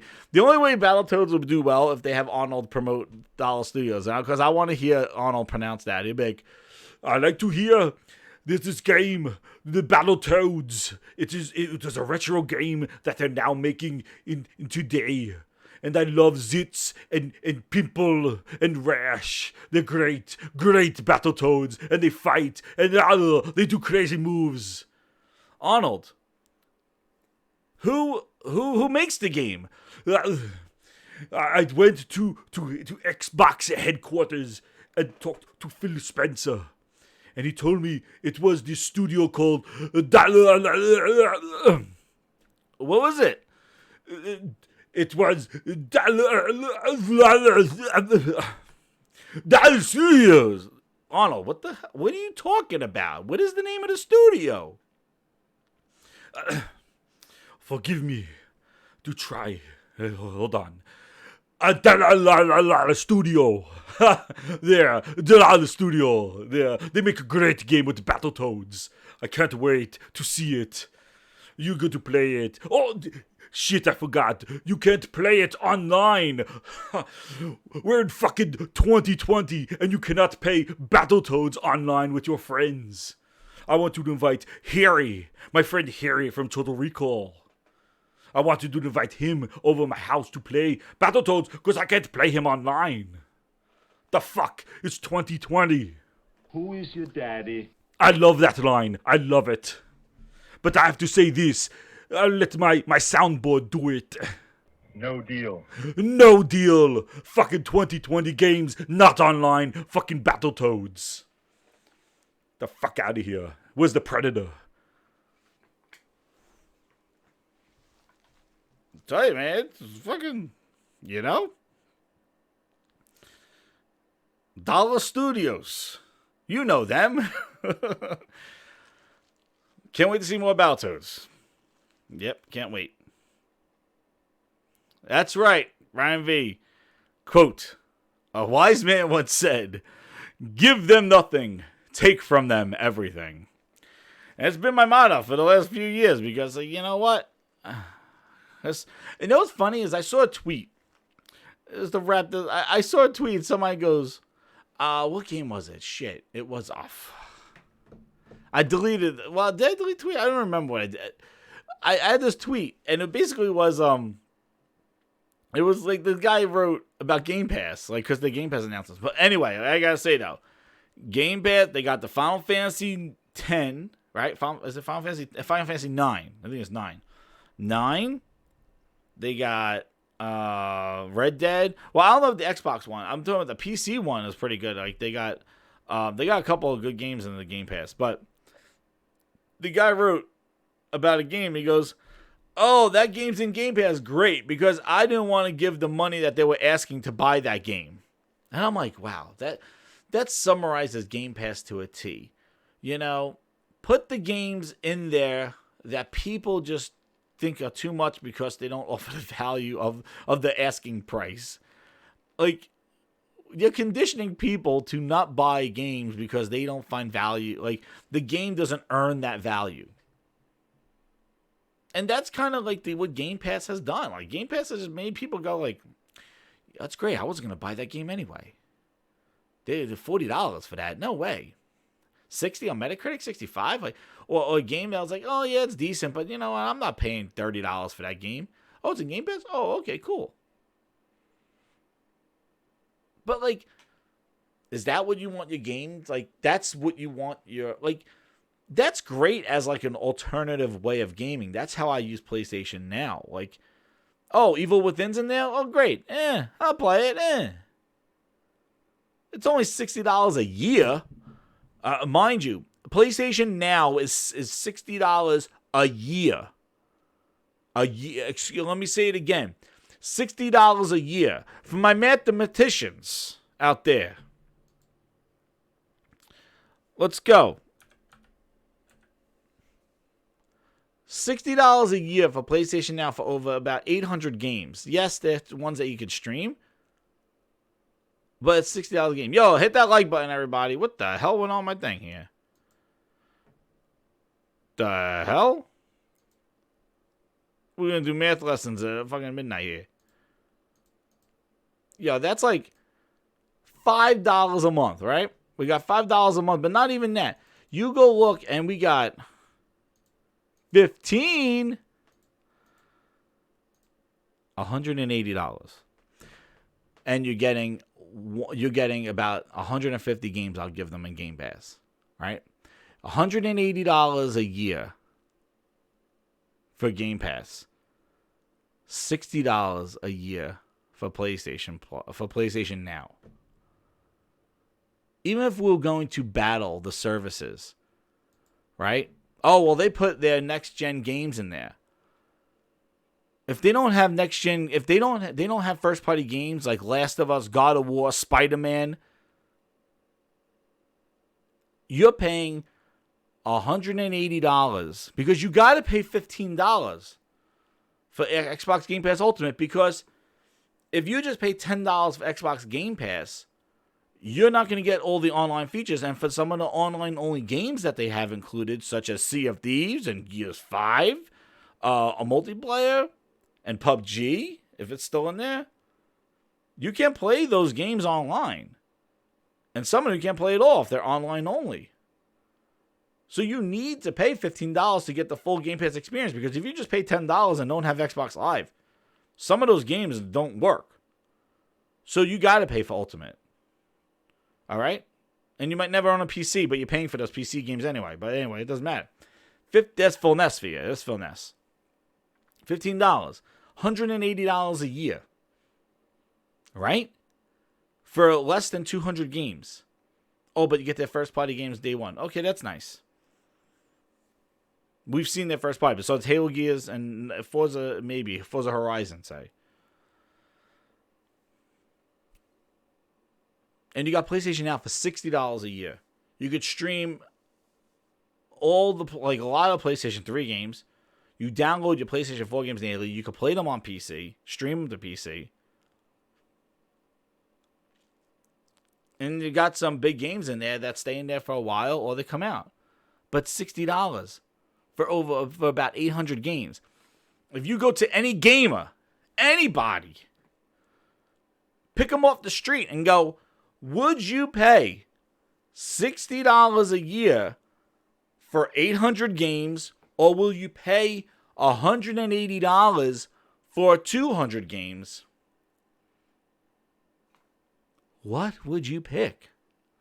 You mean for the price of one game, I'll get a year of a rotating thing of 800 games?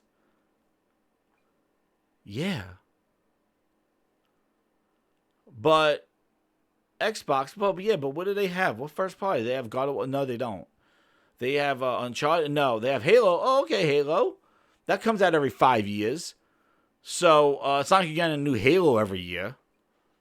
So you got that. And Gears comes out every 2 years. Like, that's the other thing, too. Like, there's only so many months you could carry Gears and Halo. Like, you can't just say Gears and Halo and Game Pass and, like, they don't come out every month. So what are you paying $180 for? To keep that game? Just buy it then. You could buy 3 games. You could buy Halo, Gears, and Forza and not have Game Pass. That's why that first party is so critical to this. And that's why I think, and this is the thing that grinds me. This is the reason why I'm out here at 1:30 in the morning. Because I got to get these points across, because we're entering the next generation tomorrow of Xbox 2020. And if they think that third party is going to carry them along, while their first party is shit and mediocre, again, I can't handle it.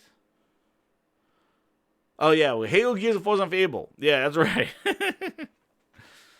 Yeah, Fable. We'll see what that looks like. But again, that's the worst kept secret at all. But like, if you're going to hold people by the carrot in front of them and talk about your games, and then you're going to come in and show Bleeding Edge, and you're going to come and show Everwild, which it looks nice, but again, you are talking about the most powerful console. You're oozing machismo. You cannot be showing cartoons after cartoons. You cannot. You got to have balance.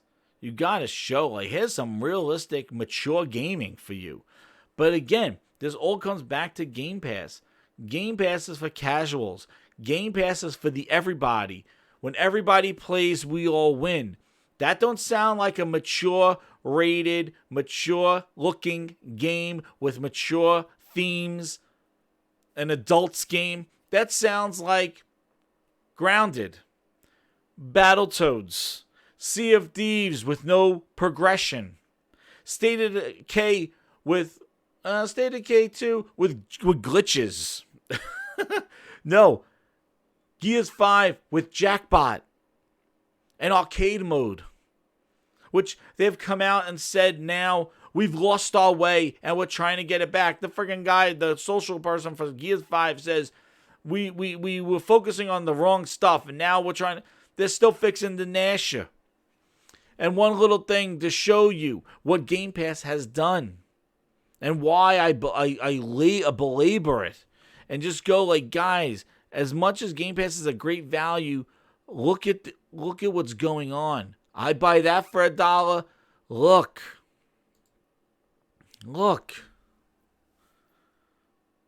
Gears 3 post-launch support, 7 months. 2, 4, 6, 8, 10, 12, 14, 15 maps. Now, granted, that was part of a season pass. Gears 4, 1 less. Look at Gears 5, 7 months. 2 friggin' maps. Oh, but maps are free. They were free here, too. Gears 5. Look what Game Pass did. You would think Game Pass would do this, right? It should be reversed. Because you need to be coming out with content to support the subscription. Guys, this is on Reddit. Like, this is the thing is that the carpet's not matching the drapes. All the hype talk and smart delivery and all this stuff that people get all like their ass tight puckered up for. It's all the wrong shit. And that's why I grinds my gears and that's why I do this shit. Because we're hyping, not me, the culprits are hyping the wrong stuff. Because that stuff is being very muddying a lot of the vision of what's really going on here. And this is my concern. Look what Game Pass has done. And they're just sending updates out to fix Nashes and they're throwing Terminator in there. But this is the content. And you want to know what else? I bet you there's a similar map to this for Halo. Because I can tell you, Halo 3, Halo 4, the post-game content with the maps, huge. You would think all those microtransactions, all those download Batista for $10, all the $5 to be Mara and Coltrane would give you the money to put back into the game to make more maps, right? That's why when people go, oh, but they're making money to put elsewhere.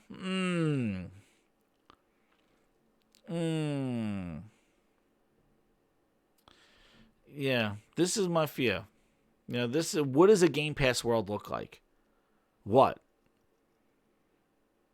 Compromises need to be made. They're not paying people to do all this stuff to keep people engaged. They already got your money. They got your money with the subscription. They don't need to do this. They could do this. I don't know. But it's something that's very interesting. That I just wanted to point out. Talking about Game Pass and them relying on the stuff. And then on the final comment, Callie says, well, third party and indies carried PlayStation 4 at the start, and big names on the Sony took a while. And you want to know what, Callie? You're right. And that's why I suggest, my whole thought was that if Phil knows that it's going to take a while for these studios. See, the thing that Sony did, now I didn't get a PlayStation at launch because of that. I was not playing to play indies. I was not going it was the indie station. Everybody was going oohs and ahs over indies. I wasn't. Resogun. I was like, I'm not playing Resogun. Give me Rise. Give me Titanfall. I wasn't playing the PlayStation 4 for Resogun. I don't want that shit. It's a good game, but I'm like, that's not next gen to me. Rise look next gen. What's up, Cat Daddy? Look, how you doing? But I'm going to tell you one thing that Sony did do. Not that it impressed me, but something I saw what they did. They got the marketing to Batman, Destiny, and they put it as exclusive content. They went out and shopped around and got the exclusive deals and partnerships, the Call of Duty one, and embraced indies and all that other stuff and kind of did some smoke and mirrors. But they basically covered for the time while their studios were making games. And like I said before, if Phil, when he announced those studios 2 years ago, he should know that it's going to take years for them to make a game. if they are even making a game of the caliber of a God of War or a Zelda or Mario or something like that. If they're making big games, which I don't, we'll see. But the thing is that he should have went out and got some partnerships and got some maybe timed exclusives, even for a year or two, just to pacify the situation of the drought of games that was going to come from 2017. I know he hyped up Crackdown, which didn't amount to hill beans, but he should have also gotten some stuff to keep people along. Because remember, what was it? The year that the X came out, that was like the worst holiday ever. They had fucking Lucky's Tales. And then Crackdown, which got delayed and was a disaster in February. Like, that was the worst. You should have had either you delay Gears 4 and launch that with the X, or you go get something. It's a sin we don't talk about Crackdown. But I'm saying, if you know that these studios are working on stuff, and it's going to take a few years, then you as a console manufacturer, as a person that needs to sustain the growth of the console business, if it matters to you, and that's what we found out it doesn't, if that's your job, then you got to go out and spend some money and get deals. Don't spend money on Ninja and Mixer. You go use that money and you go lock down Cyberpunk as a 1-year exclusive. You go out there and you lock down Assassin's Creed exclusive DLC 6 months early. Who the hell knows? Like, you just do that shit. Look, because it adds up. If you go out and do that with a few games, it does add up. Sony, the Control, had DLC for 3 months exclusive. First on Sony. Look, they went out and got Final Fantasy VII exclusive for a year. Sony went out and got these things. Or these things came to them. I don't know. All I know is that one brand is doing this stuff still and dropping games. And Microsoft, knowing that this would take a long time for their studios to move in and have lunch and dinners and all this other stuff and make games, they should have been prepared to spend the money and go get some stuff to keep the Xbox brand afloat. Instead, they remain stagnant. They tried to shove down B-tier games, 68 rating games, and call them games, and have Major Nelson wear white gloves to wipe his ass, and made themselves disrespected amongst many gamers. Xbox always gets criticized. The media hates them. Oh. You want to know what? If Microsoft was releasing amazing games, great games, that didn't have, this could have been good. Missing content. It'll be fixed in a patch later on. If they didn't have those excuses and actually made a game that everybody's like, you got to go play this. Like, or even great games like Ori having glitches. Like, come on. Or games like Bleeding Edge that don't have enough characters in game modes. Half-baked. You get the respect that the perception that you created, that's what you're getting right now. That's what you're getting. And as much criticism that Last of Us gets for whatever story and whatever the hell they're trying to do, the thing is that then people are going to say, I disagree with it, just like people disagree with a book. Hey, man, I don't like what this author's saying. I don't like where this book is going. I don't like this story. I'm not liking this, but you know what? It causes conversation. It's intriguing. But you know what? It's well written. This book is well written. I can't say that. I just don't like the themes of it, but it's well written.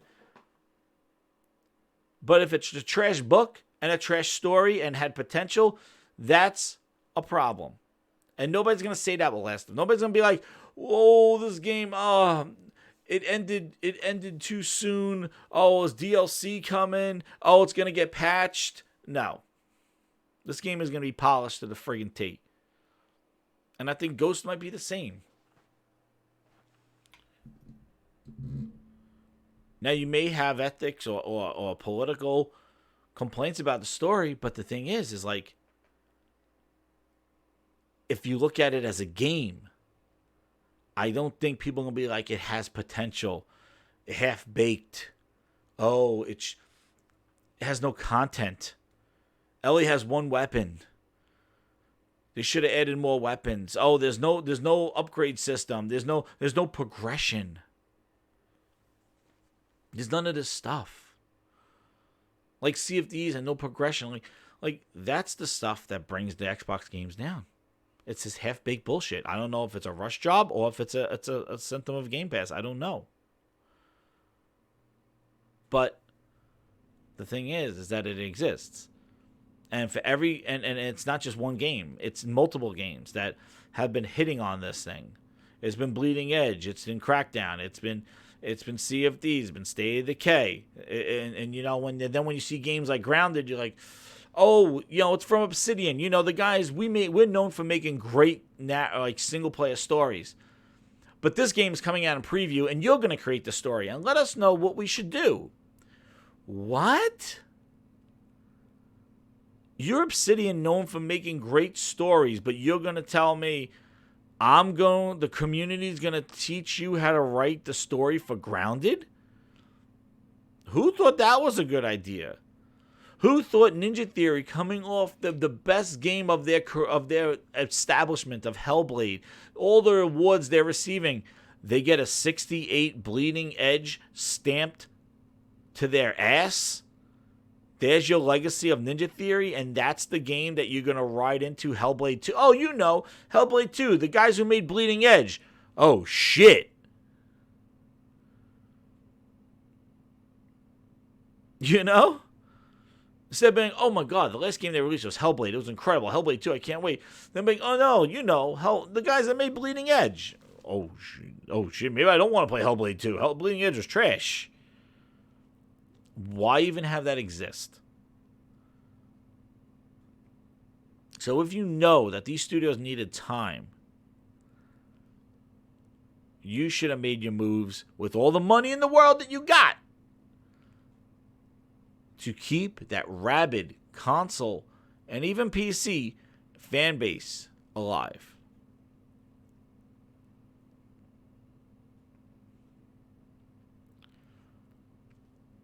And Callie says, you know they can make Mixer big if they did with Twitch and Amazon, which is give free game. Yeah. They could do a lot of things.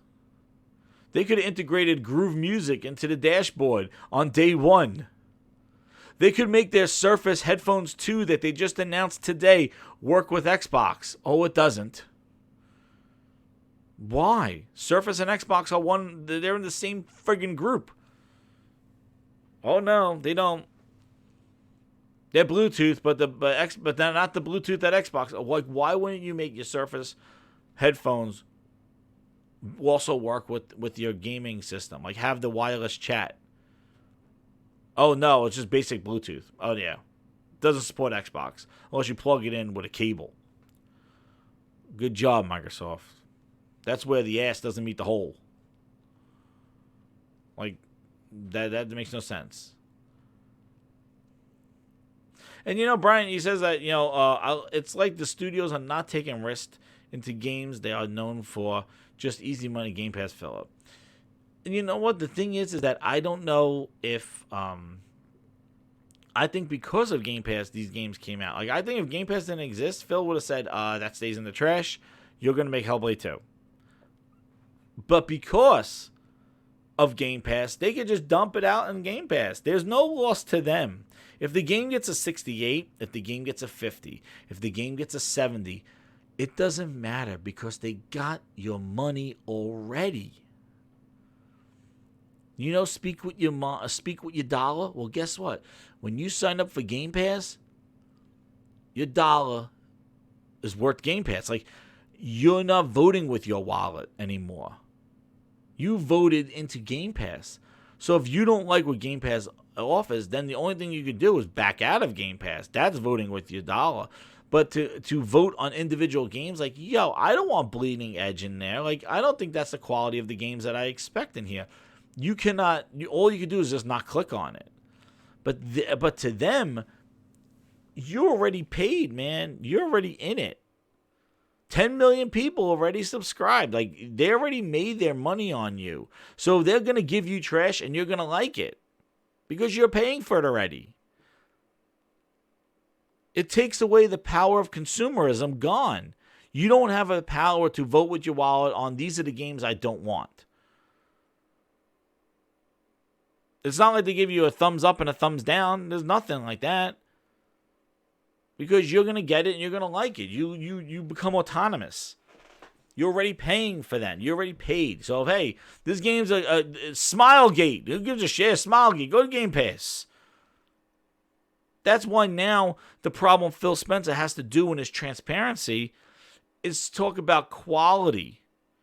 And right now, you know, you putting Red Dead in Game Pass, yeah, that's nice. But the problem is that you also have a bunch of Game Pass fodder in there. And you're going to, because that's the nature of a subscription. Oh, we have 200 games. Yeah, well, there's only 15 you really want to play. PlayStation Now has the same problem. And there's more than 15 games that you will want to play in there, but they also have a base of 800. They need to get that number in there. And it helps some little games. You got to have the fodder. But that's not how I want to live. That's not how I want my future of gaming to be. I want the subscription model to be an accessory to it. You know what I mean? I still want to go to the movie theaters, but I'm going to have Netflix. But, you know, I'm not going to say, hey, I'm never going to the movie theaters again. I got Netflix. No, Netflix is not replacing my movie theater. Just like Game Pass and PlayStation Now is not replacing my expectation of having amazing console games. But for some reason, that's like, oh, don't expect that. Why? If you're buying a dedicated gaming machine that does not have dedicated games, then what's the sense of owning the dedicated gaming machine? And that's something that Microsoft is going to have to come over tomorrow. But they're not going to, because if you just, guys, the message to leave tonight is just put yourself in 2017 when everybody was whipping out their 6 teraflops, multiply it by 2, and just follow the path, because we're going down the same path. Xbox One enhanced, Series X optimized. What does that mean? The talking heads will tell you tomorrow. But guys, I want to thank you again for coming out. I know I talk a long night. It's been a late night. But man, we held over 21 people here at post midnight. Guys, you guys are great. Grinders come out all wakes of the day. In the afternoon, at midnight, you guys are all over the place. Thank you so much for the support. Like, share out this video. Also, please follow me over on What Grinds My Gears 7780 on Twitch. I'm at 35 now. I don't know what happened. I went from 36 to 35. I'm trying to hit the 50 so I could offer, like, you know, some exclusive content, things like that. So if you guys could just subscribe over there. And hit the subscribe button here too. I don't know what's going on with YouTube, but yeah, if you didn't subscribe here, you're new, hit that subscribe button. I usually do Grinds My Gears on Mondays, but you know, whatever anything triggers me, I gotta do a show, and we have great interaction. I just sit here and bullshit and tap. There's no, like, you know, I don't do scripts and all that other shit. We just talk and banter and all that other stuff. So it's fun. It's loose. It's fun. It's talks, and I love talking to you guys. It's fun. So, yeah, hit that subscribe button, like the video, and do what grinds my gears. I got setups. I got 2 streaming setups, and I stream anything, you know, except Nintendo games, because I don't hook up my Switch to that stuff. I got the PlayStation and the Xbox/PC. You know, my PC's my Xbox, right, Phil? Yeah, that's right. Well, tomorrow, we might be doing a live reaction with Merc and Frogs. Tomorrow, we'll see, but I hope we see some stuff good. You know, I hope I'm wrong, because if I'm wrong, then then we'll have great games, and Microsoft won't be giving us fodder and telling us about enhancements and tramp stamps. So, oh no, the coon came in. Damn, man, I've been talking for over an hour or two. It started at midnight. Sorry, coon, but definitely tomorrow morning or whenever you want to hear the replay, it was a goody one, you know. And tomorrow will be a good one, too. So it is going to be, hopefully it's a good show. And Xbox 2020, don't make us all go blind with their 2020 vision. and transparency that they talk about so much. It feels so transparent. I still don't get it. It's like he's been like, he's been lying to us, and now he's transparent. He's telling us everything that's going on. Well, you should when you're trying to sell a product. You shouldn't lie. But he does Phil Ness. He talks out his ass. And if tomorrow is a dud, I'm going to go back to some Phil Spencer receipts. Hype and Aaron Greenberg hype trains. Like, you know what I mean? Like, just be quiet. When Sony does an announcement, it's like, hey, it's a deep dive. They move on. Microsoft talks, they got everybody chiming in. Oh, well, it's just going to be a little bit of this and a little bit of that. And, it's just going to be third party. Just shut up. Just say, hey, tune into the event tomorrow. Done. Why talk? Yeah, jabba, yabba, yabba, yabba, yabba. Just stop. Make the games. If the content, if they were so, and this is the last thing. If they were so confident in their content, they wouldn't need to talk so much. That's the thing. If they were confident in what they're going to show tomorrow will blow you out of the water, we don't need Greenberg going like, well, it's just third party. They're working on summer schedules. No. We don't need the Assassin's Creed guy. Well, it's an in-game tech. It's an in-game tease. An in-game tease. When we need to preface the damage control before it shows, then maybe the confidence is not as high as one would think. But guys, we will see tomorrow. And you know where to check it out. Grinds My Gears. I will have my opinion on this, obviously. And, who knows if Sony does some stealth surprise tomorrow? I don't know. That trailer, The Last of Us did some stuff. But you know what? Sony might drop something tomorrow. Maybe Sony tomorrow announces, PlayStation 5 reveal event June 1st or May 25th. Dude, if they do something like that tomorrow, right before or right after that Inside Xbox and stuff like that, now that you've seen some of the third-party games, it's coming to PlayStation. We are now showing our PlayStation 5. They will kill. Oh, my God. That would be savage. I don't think they would do such a thing. But, if they come out tomorrow afternoon when that Xbox event is over saying, now you've seen a sneak peek into the first next-gen gameplay, our PlayStation 5 reveal event will be May 25th. I'm a savage. That'll be some savage shit, man. And all the people going, Sony's too quiet, man. Sony's a friggin' sniper. But we'll see, man. Cat Daddy Lurk is expecting some of that PS Petty. You know what, man? They seem very opportunistic, and they kind of do that stuff. And when you're sitting back and you think selling, like, I guess you can, but like it is. I do expect some sort of slander coming tomorrow. Like, I don't think they're gonna give Microsoft the whole day. Or they could have just used today's trailer as some of it too, but we will see. But I just hope that Microsoft has a good show, and maybe they change the format of this. But again, everybody's still working from home, so 2020, Xbox 2020, maybe it is something cool and new. Like, well, let's see if they do it. I hope it's not cringy. I always get nervous when it's an Inside Xbox with Major Nelson and folk. I'm like, ugh. But we'll see what it is. And I'm eager to see tomorrow. So rest up, everybody. We're going to have a fun day tomorrow. And yeah, it's going to be a fun couple of months coming. This is it. This is game time, right?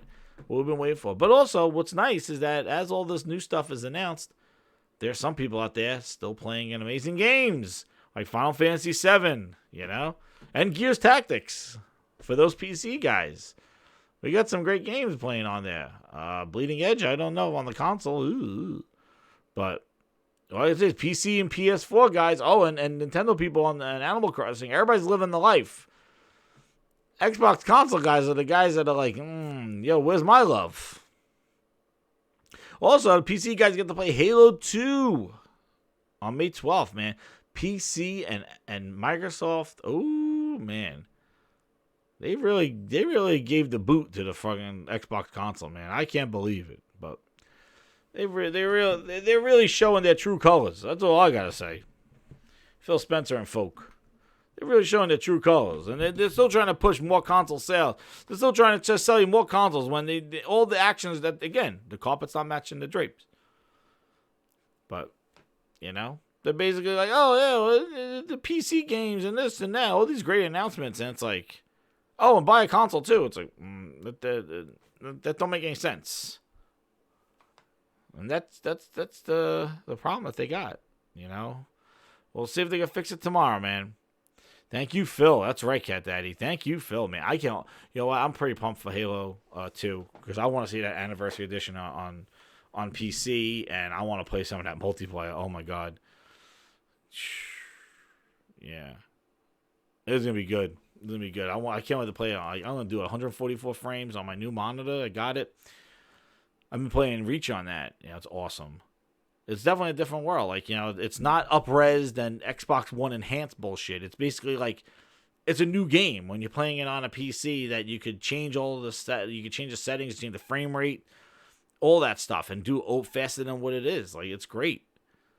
That's something that's a little different though. Like that's a little different than just saying, "Hey, we just slapped a resolution patch on it." But we will see. It'll be very interesting. Those cutscenes in that was awesome.